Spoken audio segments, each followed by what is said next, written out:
തെളിവില്ലാത്തതാണല്ലോ പ്രശ്നം. അതുകൊണ്ട് തെളിവോടുകൂടി തന്നെ ഈ വീഡിയോ ചെയ്യുന്നുണ്ട്. നിങ്ങൾ ആദ്യം വീഡിയോ കാണും. സമയം 1:30 മണിയാവറായി. പ്രശ്നങ്ങളൊക്കെ കഴിഞ്ഞതിന് ശേഷമാണ് കേട്ടോ ഞാൻ ഈ വീഡിയോ ഷൂട്ട് ചെയ്യുന്നത്. ഇങ്ങനെ ഫ്രണ്ട് ക്യാമറയിൽ ഷൂട്ട് ചെയ്യാനുള്ള മെയിൻ റീസൺ, കുറെ കൽപ്പന്മാർ വരും വസ്ത്രധാരണ കൊണ്ടാണ് ഇമാതിരി തെണ്ടിത്തരം ആൾക്കാർ ചെയ്യുന്നത് എന്ന് പറഞ്ഞിട്ട് ആണുങ്ങളെ സപ്പോർട്ട് ചെയ്ത് കുറെ കൽപ്പന്മാർ ഇറങ്ങാനുണ്ട്.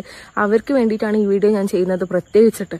കാരണം ഞാൻ ഇട്ടിരിക്കുന്നത് പർദ്ദയാണ്, ഫുള്ളി കവേർഡ് ആയിട്ടുള്ള ഒട്ടും എക്സ്പോസ്ഡ് അല്ലാത്ത പർദ്ദയാണ് എന്റെ വസ്ത്രം. ഈ വസ്ത്രത്തിന്റെ മുമ്പിൽ വെച്ചിട്ടാണ് ഇമാതിരി ചെറ്റത്തര അയാൾ ചെയ്തത്.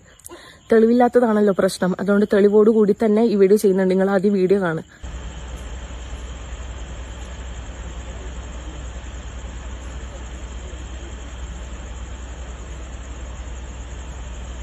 പിന്നെ കുടുംബം ഉണ്ടാവും, കുട്ടികളുണ്ടാവും, വീഡിയോ ഡിലീറ്റ് ചെയ്യണം എന്ന് പറഞ്ഞിട്ട് എന്നെ അറിയുന്ന ആൾക്കാരോ അറിയാത്ത ആൾക്കാരോ കമന്റ് ബോക്സിലോ മെസ്സേജിലോ വരേണ്ട ആവശ്യമില്ല.